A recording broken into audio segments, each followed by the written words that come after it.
พเจ้าท้าวน้องแก้ววงศ์ศรีสังกัดอยู่สาขาครูคณิตศาสตร์ปีที่4วันนี้จะมาทดลองเกี่ยวกับหัวข้อเรื่องศึกษาธาตุเนื้อผสมจะว่าจะเป็นอะไรนั้นเอามาที่ตามเมื่อนำกันนะสำหรับอุปกรณ์ที่จะนำมาใช้ในการทดลองในครั้งนี้จะมีอยู่บ่วงตักวัตถุเนาะแล้วก็จอกนะ3 หน่วยแล้วก็ธาตุเคมีจะมีข้าวสารดินสายแล้วก็น้ำเนาะวันนี้เราจะมาเข้าสู่ขั้นตอนการปฏิบัติเลยเนาะเราจะตักเอาวัตถุธาตุเนาะอย่างละหน่อยเนาะแล้วก็ปนลงใส่จอกใหญ่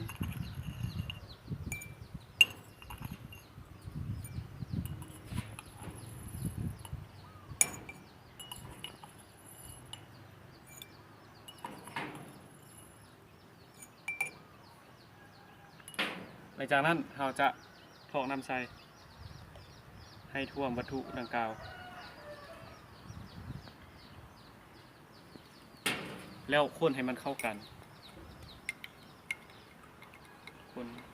จนมันเข้ากันนะ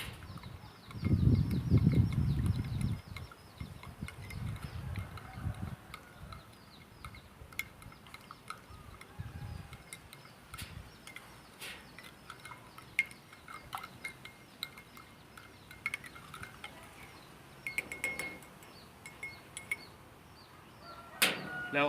ตั้งปลาไว้จนว่านำในจอกมันจะบนเองติ่งนะแล้วสังเกตผล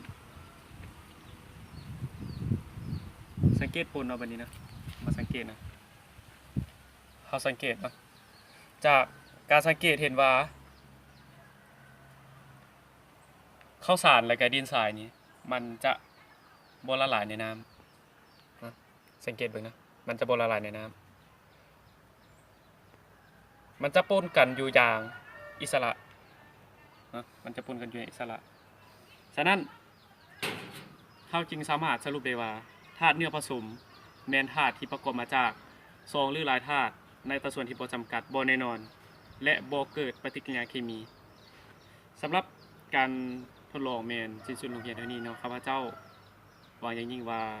วิดีโอคลิปนี้บ่มีประโยชน์หลายบ่น้อยเนาะถ้าผู้น้องนักเรียนคนใดหรือว่าผู้ติดตามทั่วไปนะ